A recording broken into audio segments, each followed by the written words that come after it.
Sir వచ్చింది వాళ్ళు రెండోసారి రాదు.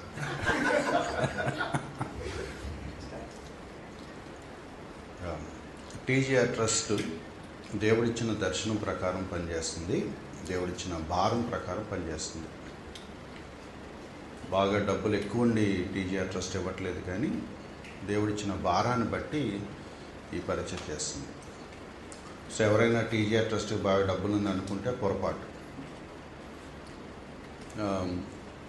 ఆయన చెప్పరు, కానీ ఆయన ఉండి ఇవ్వట్లేదు, ఉంచుకోలేడు, దాచుకోలేడు. కొంత మేము నష్టపోతూ, కొంత వేరే వాళ్ళు టీజీఆర్ ట్రస్ట్ నమ్మి మాకు ఇచ్చింది, రూపాయి కూడా దాచుకోకుండా పంచే ఒక ఆ హృదయం దేవుడు ఆయనకి ఇచ్చాడు. అందుకని నాకు బాగా